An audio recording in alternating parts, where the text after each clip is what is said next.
اذا اردت ان تکشف صدیقا سافر معه ففي السفر ينكشف الانسان يذوب المظهر وينكشف المخبر ولماذا سمي السفر سفرا الا لانه عن الاخلاق والطبائع يسفر.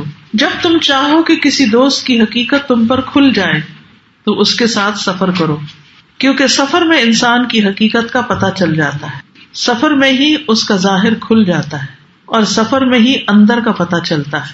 آخر سفر کو سفر کیوں کہا جاتا ہے؟ صرف اس لیے کہ یہ انسان کے اخلاق اور طبیعتوں کو ظاہر کر دیتا ہے.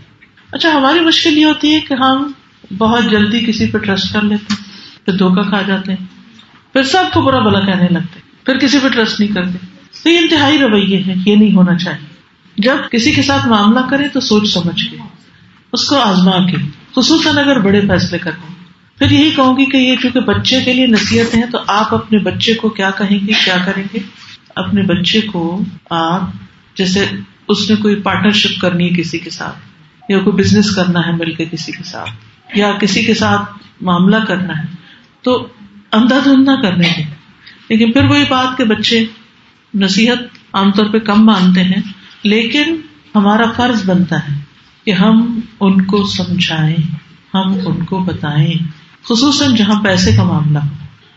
پچھلے دنوں ایک خاتون سے ملاقات ہوئی کہ جن کی اچھی بڑی زندگی گزر رہی تھی اور شوہر نے ان کو طلاق دے دی. بہت مجھے تکلیف ہوئی. میں نے پوچھا کہ وجہ کیا بنی؟ کہنے لگی کہ بس شاید تقدیر میں یہ لکھا ہوا تھا. میرے فون پر ایک کال آئی اور اس شخص نے کہا کہ کسی کمپنی کا نام بتایا کہ اس میں آپ کا لکی ڈرا نکل آیا ہے، آپ اتنے دن تک اتنے پیسے جمع کرا دیں تو آپ کو ہم $50,000 دے دیں گے آپ، لیکن اس کے لیے پہلے آپ کو کچھ پیپر جمع کرانے. اب وہ پیسے اس کے پاس تھے نہیں. اس نے کیا کیا، جو بچوں کے کچھ جمع کیے ہوتے، کچھ اپنا زیور، کچھ ہسبینڈ کا کارڈ نکالا اور 13,000 جو تھے اس نے وہ جمع کرا دیے اس شخص کے اکاؤنٹ میں. وہ ایک شخص نہیں تھا، 2-3 تھے جو مل کے فراڈ کر رہے تھے. تو میں نے کہا تم نے اپنے ہسبینڈ سے مشورہ کیوں نہیں کیا؟ اتنی بڑی جہاں اماؤنٹ کی بات تھی اور تم اتنا کچھ بیچ رہی تھی اور اتنا کچھ کر رہی تھی، تو اس سے کیوں نہیں بات کی؟ اس نے کہا میں نے سوچا میں اپنے ہسبینڈ کو سرپرائز ہوں گی کہ دیکھیں یہ 50,000 ہے آپ کے لیے. تو یہ چیز بھی بڑی اہم ہے کہ آپ کسی کے اوپر ٹرسٹ کر کے، کیونکہ بعض خواتین اس مصیبت میں پڑ جاتی ہیں، کسی دوست پہ ٹرسٹ کر لیا، مل کے کمیٹی ڈال لی، اننون لوگوں کے ساتھ ڈیلنگ شروع کر دی. اب کیا ہے، وہ کچھ دنوں کے بعد غائب ہو گئے اور گھروں میں بڑے بڑے فساد پڑ گئے، طلاقوں تک نوبت آ گئی. تو اس لیے خود بھی کسی پر، اس کا نہیں مطلب بد اعتمادی کریں، بد اعتمادی نہیں، لیکن اعتماد کرنے سے پہلے یہ بہت ضروری ہے کہ آپ سوچ سمجھ کے کسی کے ساتھ چلیں. ہمارے دین میں کیا ہے کہ جب قرض کا لین دین کرو تو کیا کرو، لکھ لیا کرو. لیکن کیا سارے لوگ اس پر عمل کرتے؟ نہیں کرتے. خصوصاً جہاں دوستی زیادہ ہوتی ہے وہاں تو کہتے ہیں ضرورت ہی نہیں، آپ سے کیا معاملہ کرنا، آپ سے کیا لکھت پڑھت کرنی، آپ پر تو ہمیں ویسے ہی اعتماد ہے. تو جب ہم اللہ سبحانہ وتعالیٰ کے کسی حکم کی خلاف ورزی کرتے ہیں اور اپنی رائے اور اپنی خواہش اور اپنی چاہت کو زیادہ امپورٹنس دیتے ہیں اور دوسری طرف ہم نظر نہیں ڈالتے، تو پھر نقصان یہی ہوتا ہے. اس لیے بہت ضروری ہے کہ کسی پر بھی اعتماد کرنے سے پہلے انسان اس کو ٹیسٹ کر لے، اور اس کے لیے بہترین طریقہ ہے سفر کرنا کسی کے ساتھ. جب انسان کسی کے ساتھ سفر کرتا ہے تو آپ سفر میں بہت زیادہ اپنے اوپر تصنع کا خول نہیں چڑھا سکتے، تصنع نہیں ہو سکتا اس میں، یعنی آرٹیفیشل نہیں رہ سکتے زیادہ. یہ جو عربی کا لفظ ہے نا، یہ بڑے مزے کا ہے. اس میں یذوب المظہر، یذوب کا مطلب ہوتا ہے پگھلنا. تو یذوب المظہر یعنی جو اوپر چڑھایا ہوتا ہے نا وہ سب پگھل جاتا ہے، میک اپ اتر جاتا ہے، اصل حقیقت نظر آ جاتی ہے پھر بندے کی، کیونکہ میک اپ میں تو انسان کچھ سے کچھ نظر آ رہا ہوتا ہے. پھر ہے وَإِذَا هَاجَمَكَ النَّاسُ وَأَنْتَ عَلَى حَقٍّ أَوْ قَذَعُوكَ بِالنَّقْدِ فَافْرَحْ إِنَّهُمْ يَقُولُونَ لَكَ أَنْتَ نَاجِحٌ وَمُؤَثِّرٌ فَالْكَلْبُ الْمَيِّتُ لَا يُرْكَلْ وَلَا يُرْمَى إِلَّا الشَّجَرُ الْمُثْمِرُ. اور جب تم حق پر ہو اور لوگ تم سے لڑائی جھگڑا کریں یا تم پر تنقید کرنا شروع کریں تو تم خوش ہو جاؤ. یہ لوگ حقیقت میں تمہیں کہتے ہیں کہ تم کامیاب ہو اور لوگوں پر اثر انداز ہونے والے ہو، کیونکہ مردہ کتے کو نہیں دھتکارا جاتا اور پتھر صرف پھلدار درخت کو ہی مارے جاتے ہیں. تنقید پر خوش ہو. دیکھیے ہم اپنے بچوں کے نمبر کم آئے تو ان پر سخت ناراض ہوتے ہیں، لیکن اگر چھوٹی سی بھی ان کی اچیومنٹ ہوتی ہے تو پھولے نہیں سماتے، بہت زیادہ خوش ہو جاتے.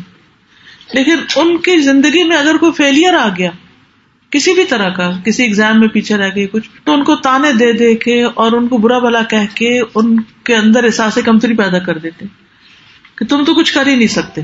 اور دوسری بڑی چیز، کمپیرزن شروع کر دیتے ہیں. تمہارے بھائی نے تو یہ کیا، تمہارے کزن نے تو یہ کیا، تم بہت نکمے ہو، تم کیا کر رہے ہو. اچھا، اس کا نتیجہ کیا ہوتا ہے؟ وہ واقعی ٹھیک ہو جاتا ہے بچہ. جس کے ساتھ یہ ہوا ہو کہ اس کو اس طرح کے تانے پڑے ہوں، تو آپ دیکھیں کہ اس کی اپنی شخصیت کیا ہو جاتی.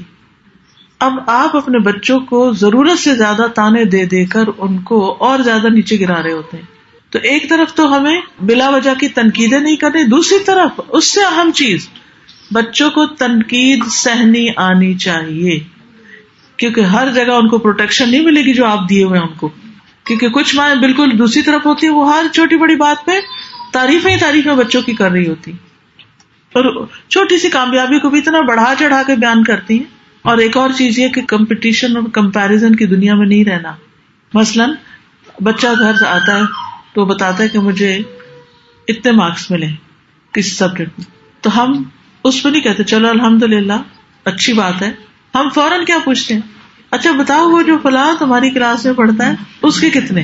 یہ ہے کمپیریزن اور کمپٹیشن. اب ہمارے بچے نے کچھ بھی کیا، اس پہ ہماری خوشی گئی، کیونکہ وہ جو دوسرا تھا نا کوئی، اس کے ایک آدھ نمبر زیادہ تھے.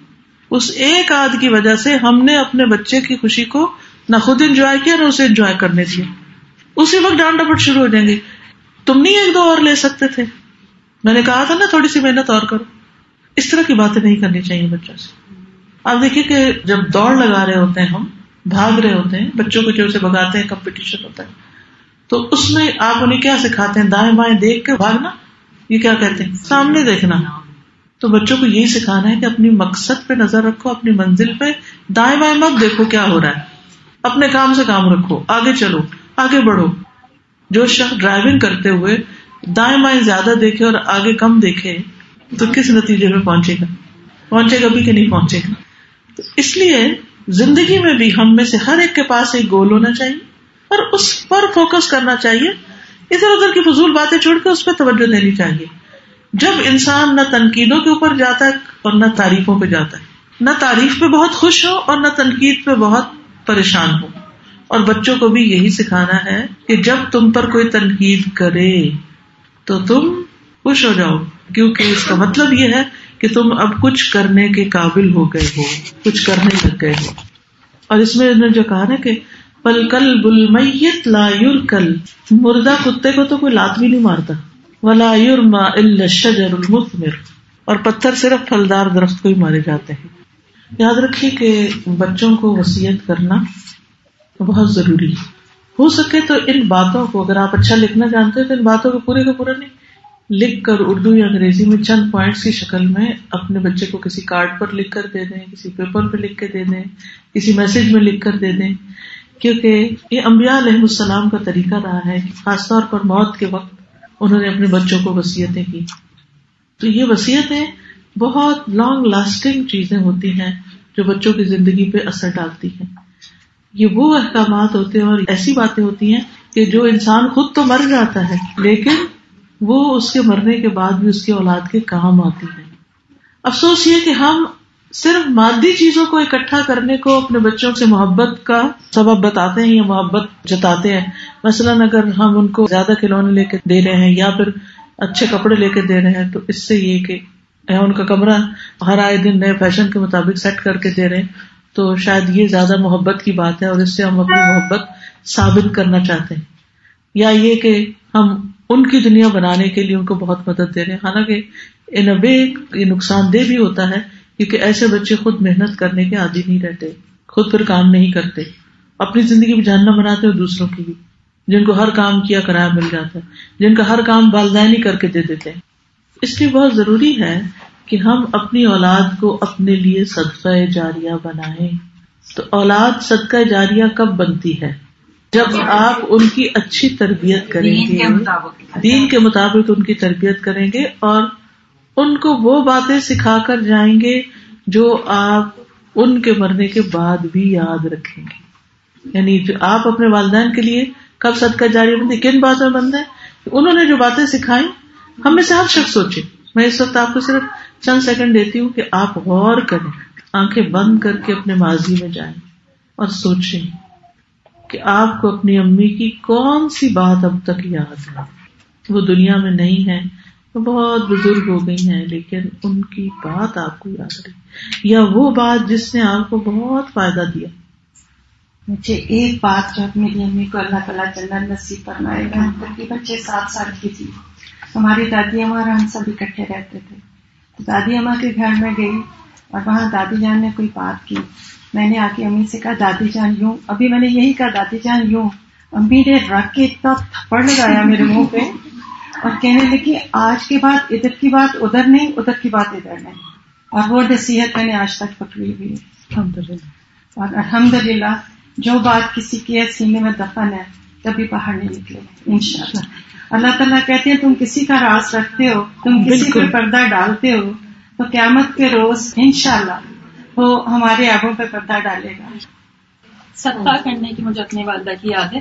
چاہے ان کے پاس بہت کم بھی پیسے ہوں، میں ایسا محسوس ہوتا تھا، اور کچھ لوگ بار بار آ جاتے تھے، لیکن وہ ہمیشہ دیتی تھی، خالی ہاتھ کسی کو نہیں بھیجتی تھی. بڑی خوبصورت بات ہے. اور مجھے کس سے بات یاد آئی، میں نے کہیں پڑھا تھا کہ اپنے آپ کا جائزہ لو کہ تم دنیا والوں میں سے ہو یا آخرت والوں میں سے.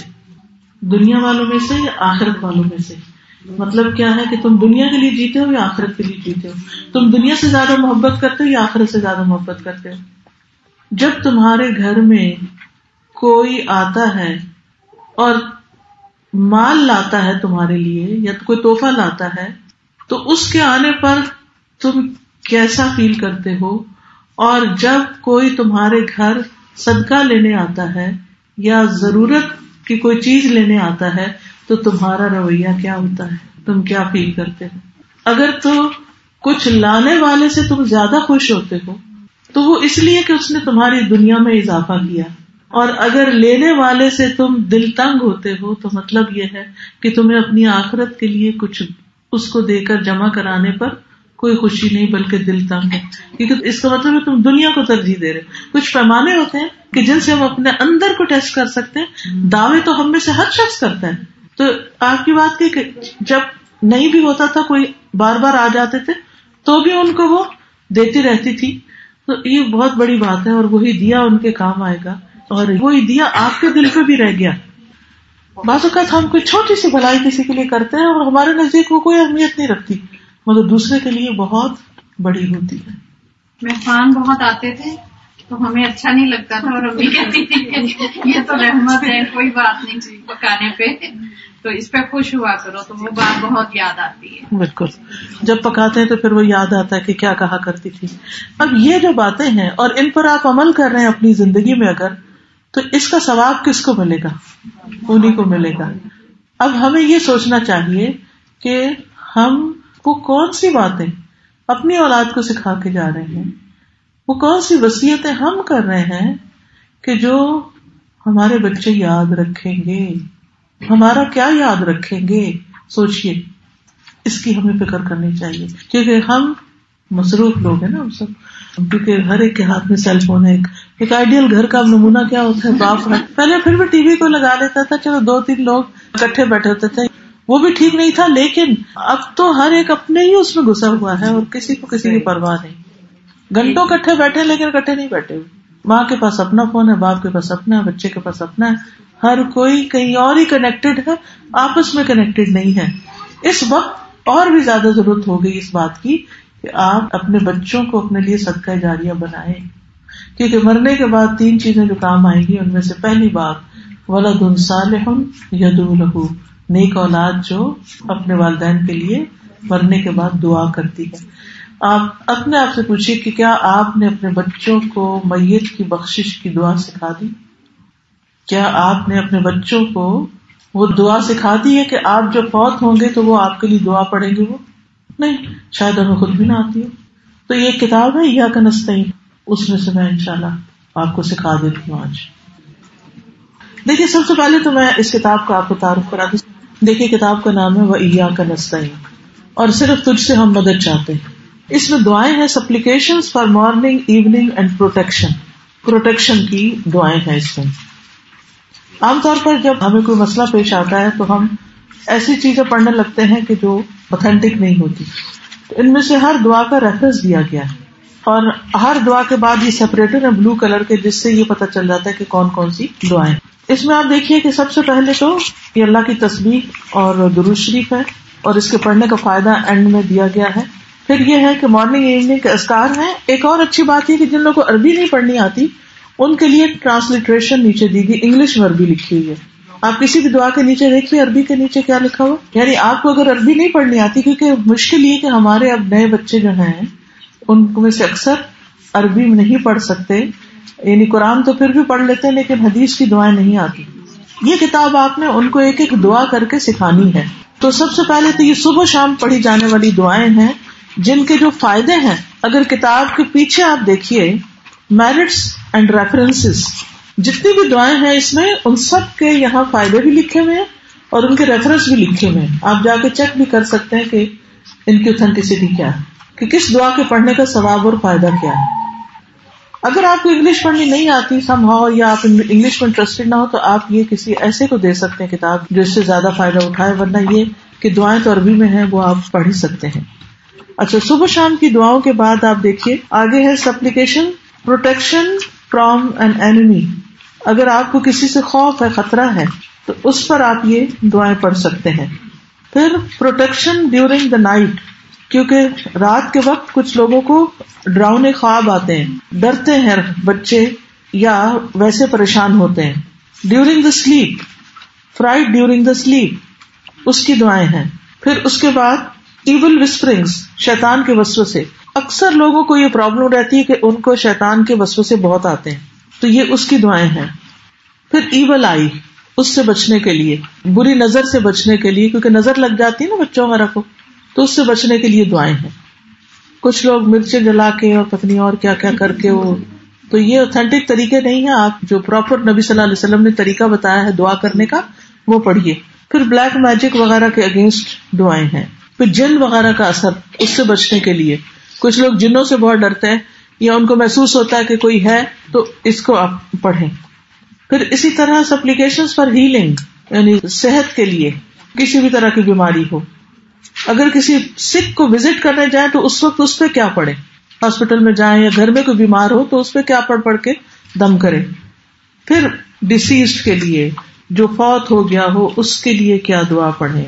پھر اللہ سے استغفار، کیونکہ ہر مسئلے کا حل کیا ہے، اللہ سے توبہ کی جائے. گناہ رکاوٹ بنتے ہیں انسان کی خیر اور بھلائی میں. پھر سورو اینڈ ڈسٹریس، اگر کسی کے اندر غم ہے، دکھ ہے، ڈپریشن ہے تو اس کی دعائیں ہیں یہ پیج 52 پہ. پھر اس کے بعد ایکسپٹڈ سپلیکیشن، کہ یہ جو دعائیں پڑھیں گے تو آپ کی دعائیں قبول ہوں گی. پھر نماز کے بعد کی دعائیں ہیں. پھر اس کے بعد استخارہ کی دعا ہے. تو یہ آپ کی دعائیں ہیں. اس میں سے اگر آپ اب نکالیں پیج نمبر 40 تو میں آپ کو دعا کہلوا دیتی ہوں. جب کوئی فوت ہو جائے تو اس کے لیے یہ دعائیں پڑھی جا سکتی، جنازے کے اوپر بھی پڑھی جاتی ہیں. اس میں دعا نمبر 5 جو ہے یہ میں آپ کو پڑھا دیتی ہوں، باقی آپ خود پڑھ لیجیے گا. اور اس وقت بھی پڑھتے وقت اور دعا کرتے وقت آپ اپنے والدین یا جو بھی کوئی عزیز فوت ہو چکا ہے اس کی طرف دھیان رکھیے. اپنے اگر کسی کا ہسبینڈ ہے، کسی کا بچہ ہے، کسی کا بھائی ہے، کسی کا کوئی بھی، اور اگر عورت ہو تو اسی کے اگلی دعا جو ہے وہ عورتوں کے لیے. اللہم اغفر لہ وارحمہ وعافہ واعف عنہ وأکرم نزلہ ووسع مدخلہ واغسلہ بالماء والثلج والبرد ونقه من الخطايا كما نقيت الثوب الأبيض من الدنس وأبدله دارا خيرا من داره وأهلا وأهلا خيرا من أهله وزوجا خيرا من زوجه وأدخله الجنة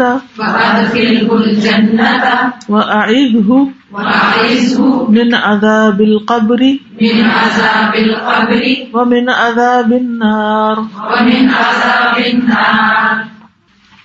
یاد رکھیے کہ مرنے کے بعد اولاد کی دعا فائدہ دیتی ہے.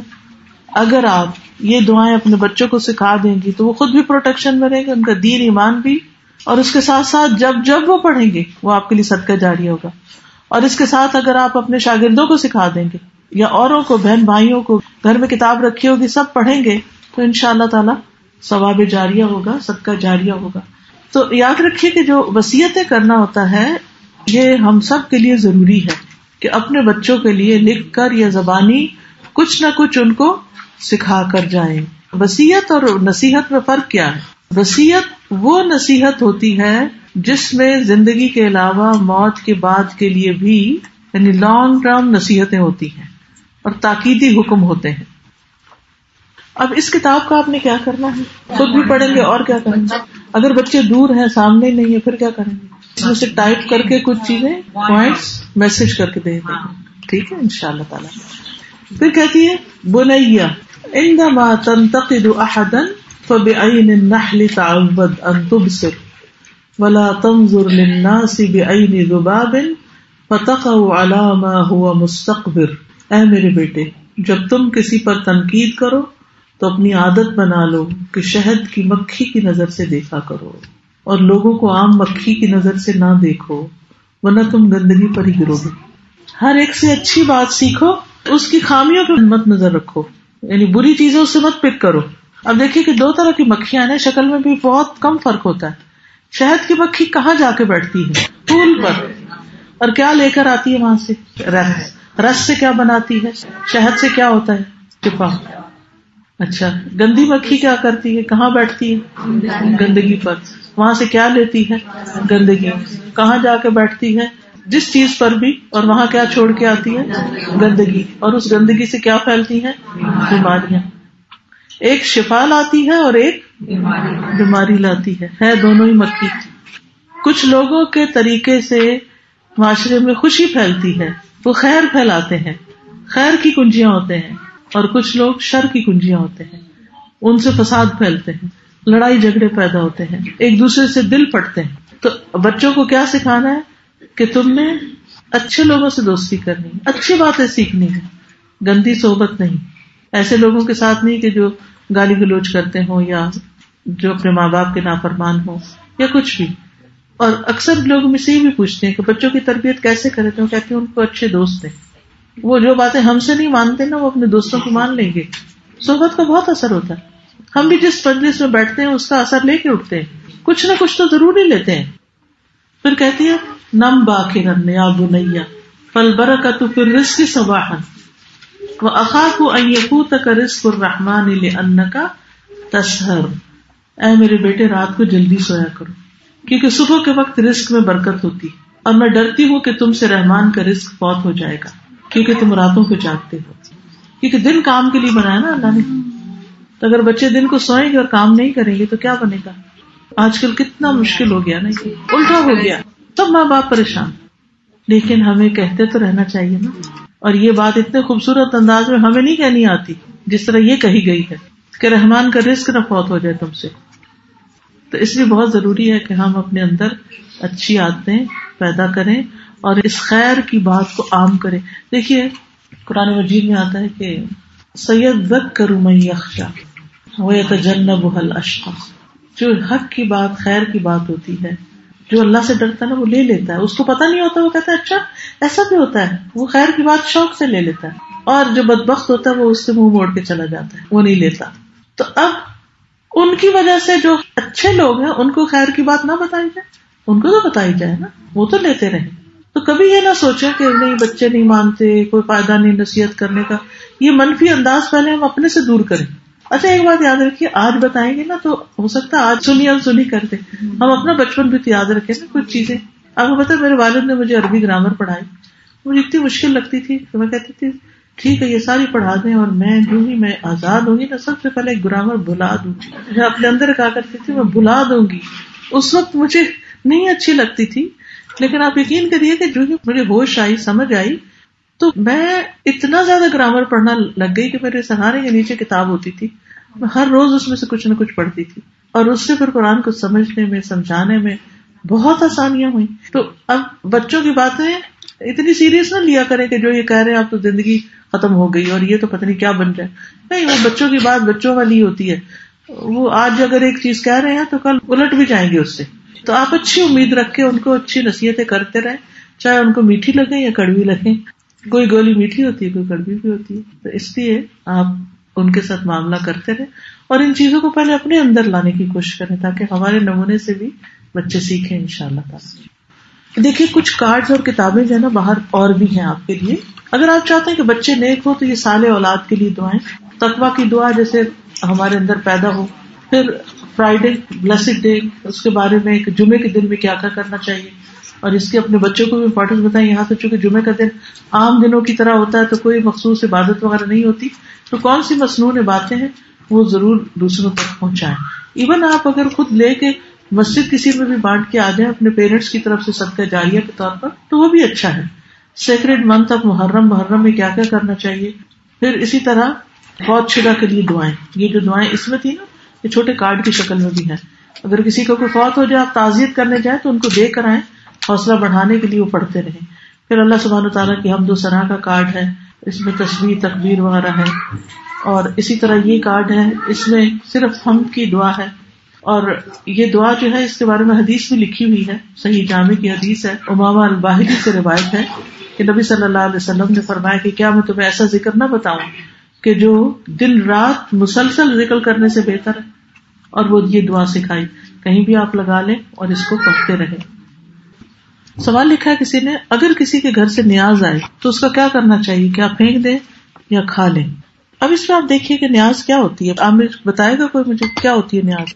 عام طور پر ایک صدقہ ہوتا ہے جو اللہ کے نام پہ دیا جاتا ہے, ٹھیک ہے نا, اور ایک صدقہ ہوتا ہے جو کسی انسان کے نام پہ, جیسے کسی بزرگان دین کے نام پر دیتے ہیں ان کو خوش کرنے کے لیے. جیسے نبی صلی اللہ علیہ وسلم کے زمانے میں کچھ لوگ بتوں کے نام پہ چڑھاوے چڑھاتے تھے. کعبہ میں 360 بت رکھے ہوئے تھے اور وہاں پر جا کر ان کو خوش کرنے کے لیے قربانی کے جانور قربانی کر کے اس کا خون جا کے وہاں جو جگہ ہوتی تھی اس پہ ملتے تھے. آج بھی آپ دیکھیے کہ کچھ لوگ مزاروں پہ جا کے وہاں پر دیگ وغیرہ چڑھاتے ہیں اور وہاں بکرے وغیرہ دے کر آتے ہیں. کئی جگہ پر ایک گاؤں میں گئی تھی تو وہاں پہ لوگ مرغے دے رہے تھے, اور وہ ہوتا ہی کہ جو مجاور بنے ہوتے ہیں وہ ان چیزوں کو لے جاتے ہیں.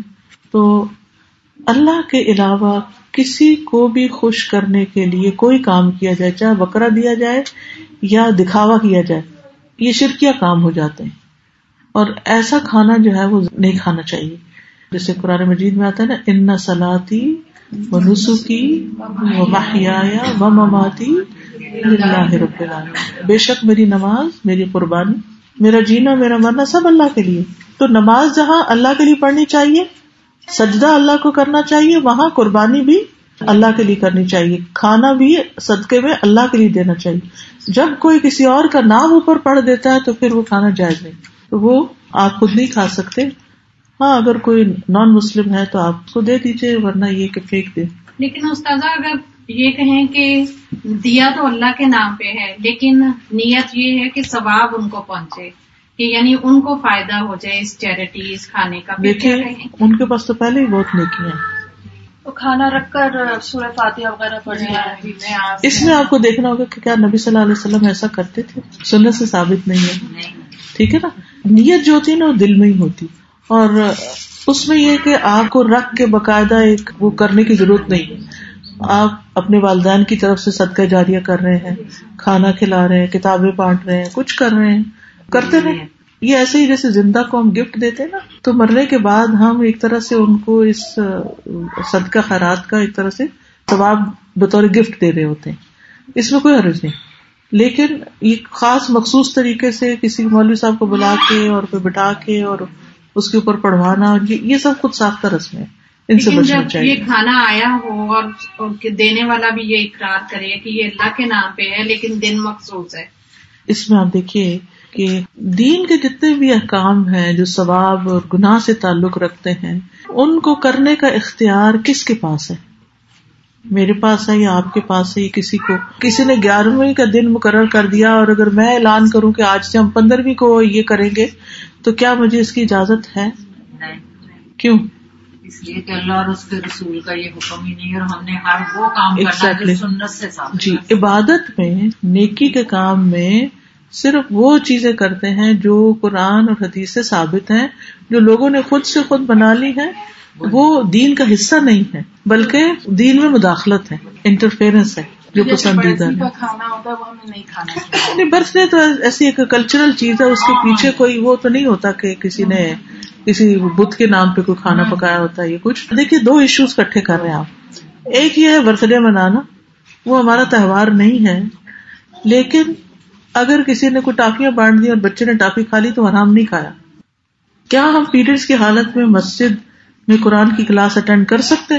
جی کر سکتے ہیں۔ اس میں آپ محمد الہلالی کی کتاب ہے، اس میں انہوں نے دلائل دیے ہوئے ہیں، اور اس میں یہ ہے کہ آپ بالکل عین مصلی کے اوپر نہیں بیٹھے، ایک طرف بیٹھے، کوئی چیز گدی وغیرہ رکھ کے بیٹھے تاکہ مسجد میں کوئی نجاست وغیرہ کا احترام۔ کیونکہ آپ دیکھیے، کیا کسی کے گھر میں جتنے لوگ آپ بیٹھے ہوئے آ سکتے تھے؟ چلیے یہ تو کمیونٹی سینٹر آپ نے لے لیا، لیکن ہماری مسجدیں دنوں کو خالی ہوتی ہیں۔ دن کو اگر وہاں خواتین کی کلاسز شروع ہو جائیں تو کتنی خیر پھیلے، لیکن اگر اس وجہ سے آپ روکتے رہیں گے تو پھر تو بہت مشکل ہوگی۔ تو انہوں نے جو کتابیں لکھی اس میں انہوں نے عورتوں کو مسجد جانے کے بارے میں جو کہا ہے وہ کافی سینس رکھتا ہے۔ 3 أسئلة عن الحجاب. الأخوات يعني كلهم اختلاط، مکس، پارٹی مکس، مرد عورت سب اکٹھا ہو کے شادی ہوتے ہیں، اس کا کیا حکم ہے؟ اور دوسرا حکم حجاب، الأخوات يلبسوا حجاب في المسجد لكن تشوفوا في الشوارع ما حد يلبس حجاب، فما رأيك في أخوات 3 أخوات قالوا لي إنه بناتي يتحجبن هم من باكستان، قال ما حد يبغاهم عشان لابسين الحجاب، ما رأيك؟ عشان الحجاب يقول أنا إيش أسوي؟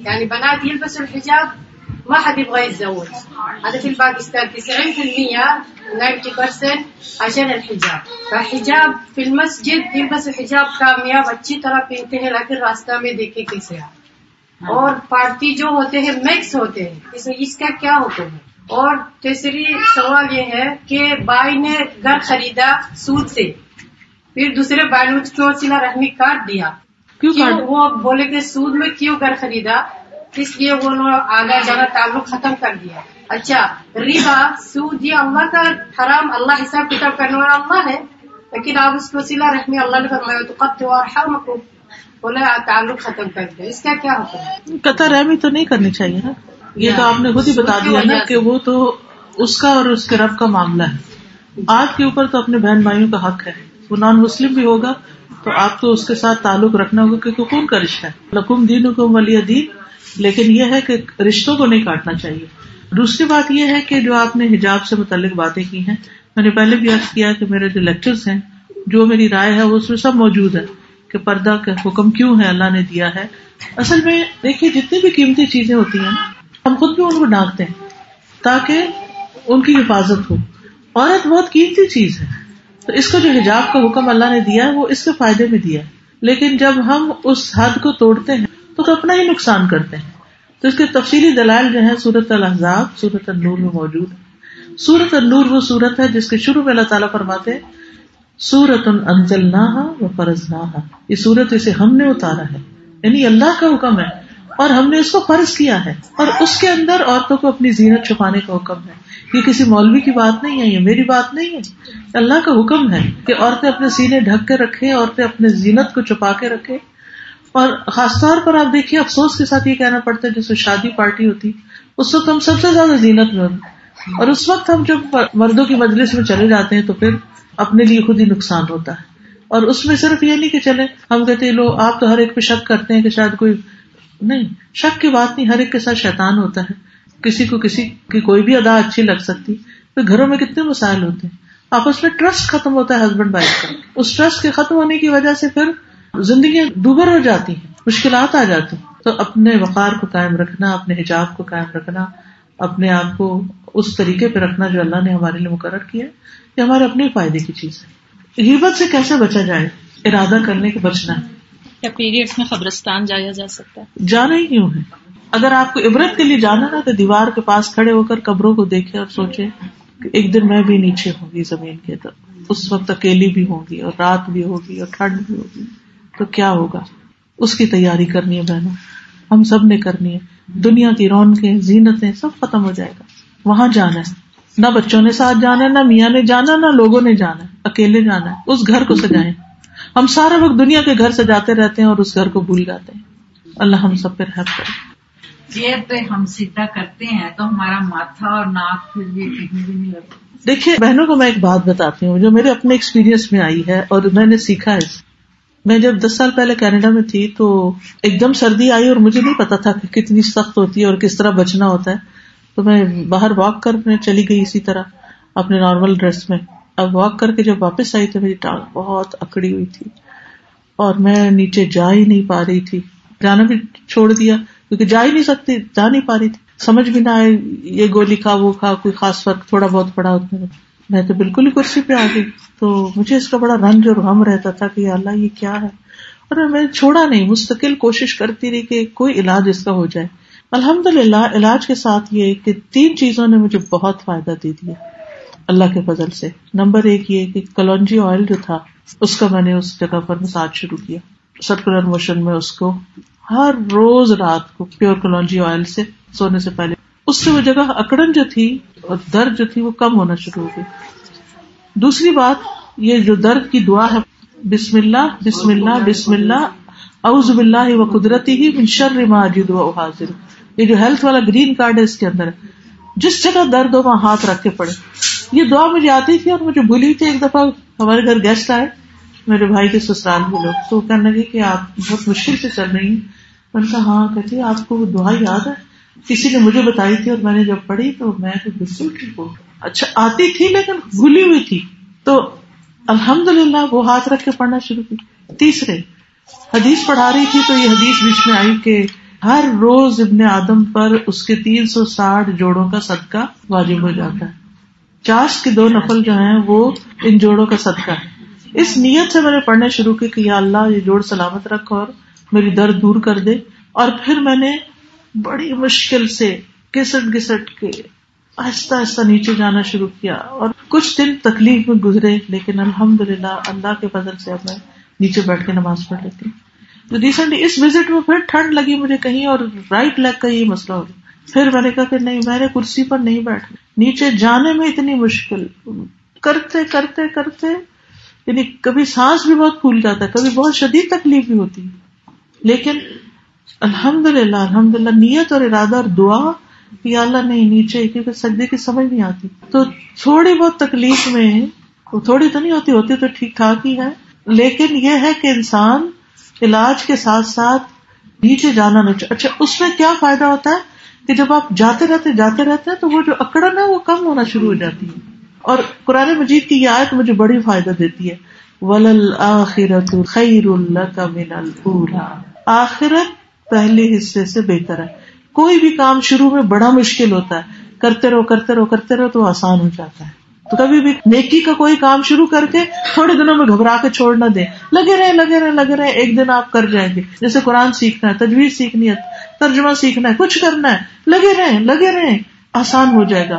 اپنے اندر غصہ ہے، کچھ بری عادتیں ہیں، کنٹرول کریں. آپ دیکھیں رمضان میں شروع میں پہلا روزہ ذرا مشکل ہوتا ہے، دوسرا آسان، اور پھر اس کے بعد تو پتہ ہی نہیں چلتا روزہ رمضان گزر جاتا. ہر سال ایسے نہیں ہوتا.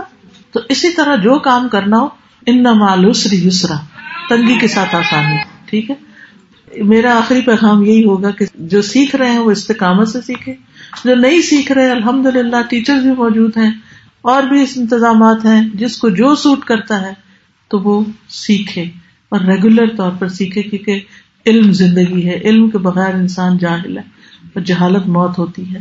تو ہم زندہ مردے کیوں ہیں؟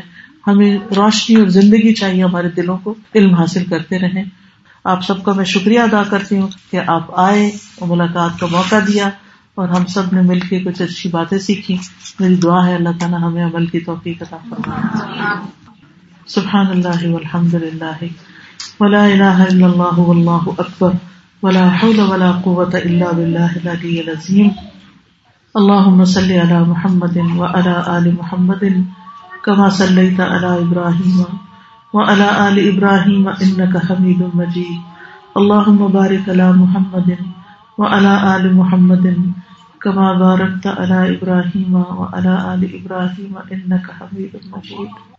رب اعنی علی ذکرک وشکرک وحسن عبادتک. ربنا هب لنا من ازواجنا وذرياتنا قرة اعین واجعلنا للمتقین اماما. ربنا آتنا في الدنيا حسنة وفي الآخرة حسنة وقنا عذاب النار. ربنا لا تزغ قلوبنا بعد إذ هديتنا وهب لنا من لدنك رحمة انک انت الوہاب. یا اللہ جو کچھ پڑھا ہے سمجھا ہے اس پر عمل کی توفیق عطا فرما. ہمارے علم ایمان اور تقوی میں اضافہ فرما. یا اللہ ہماری آخرت عاقبت اچھی کر دے. اللہ ہمیں نیکیوں کی توفیق دے اور برائیوں سے ہمیں دور کر دے. اللہ ہماری اولادوں کو ہدایت دے. اللہ انہیں ایمان دے. اللہ انہیں تقویٰ دے. اللہ ان کو شرم و حیا عطا فرما. یا اللہ ہمیں اپنے دین پر عمل کرنا سکھا. یا رب العالمین ہمیں اچھی موت عطا کرنا اور ہمارے قبر کو روشن کر دینا. ہمیں جنت الفردوس میں اپنا دیدار عطا فرما. اللہ بیماروں کو صحت عطا فرما. سب دکھی لوگوں کے دکھ دور فرما.